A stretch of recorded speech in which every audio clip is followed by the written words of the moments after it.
Estou insistindo a gente falar um pouco sobre o passado, Maurício, afinal de contas, você sabe que nós estamos situados em Mogi das Cruzes, que eu sei que você tem muita história por aqui, inclusive, vou explorar isso com Então, eu você. tenho uma infância em Mogi.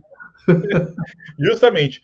E o pessoal por aqui, Maurício, comenta, sempre quando a gente fala do seu nome, eu conheci o Cebolinha, eu conheci o Cascão, eu conheci os personagens aos quais o Maurício se inspirou.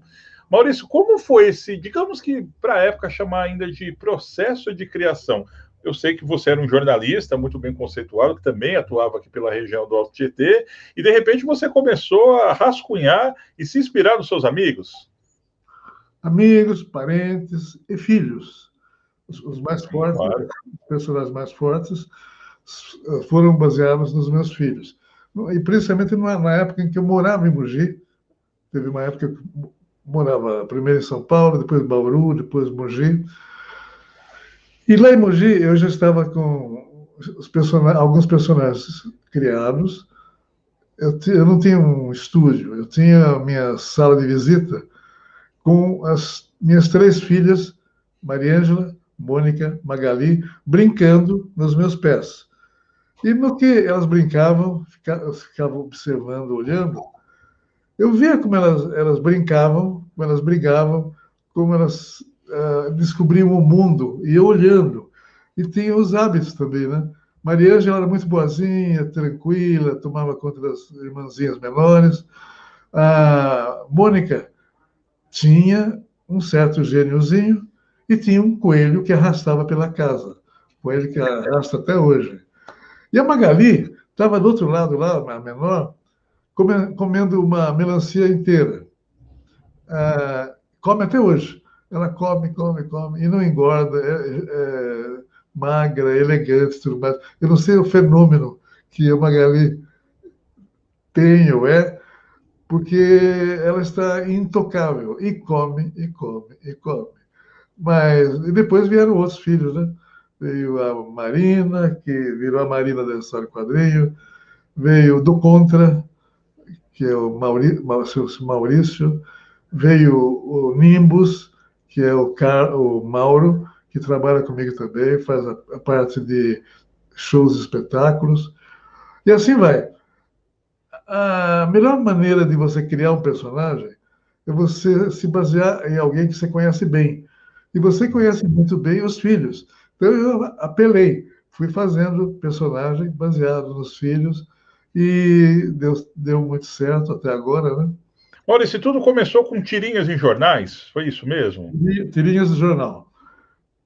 Antes eu fazia algumas charges, quando eu era repórter policial na Folha de São Paulo.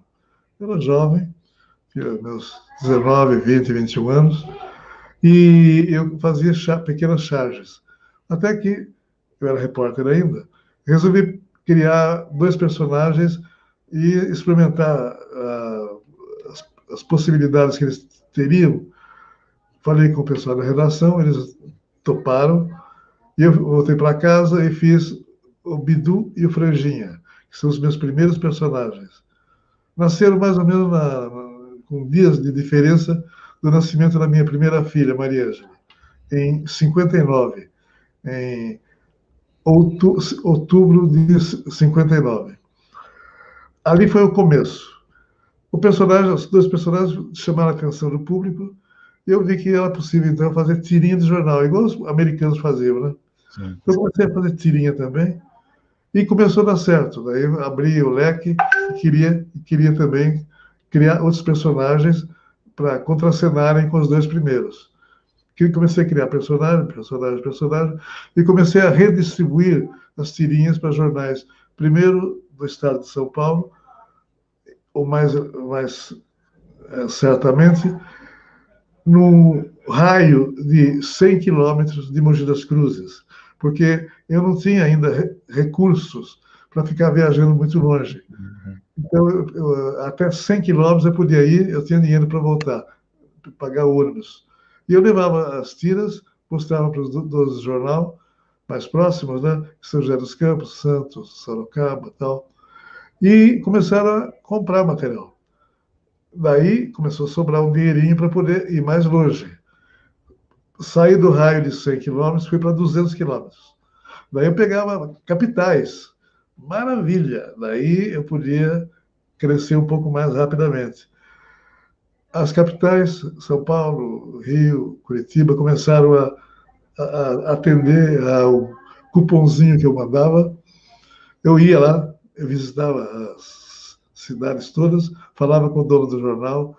Era bom estar bem com o dono do jornal naquele tempo. E começou essa. Mas começou a faltar tempo para mim, porque eu comecei a criar mais personagens para as tirinhas, e eu estava sem tempo, eu não tinha equipe, trabalhava sozinho, escrevia, desenhava, viajava e fazia tudo sozinho. Daí aconteceu uma coisa que até agora o pessoal, principalmente a criançada, vive me perguntando como é que foi.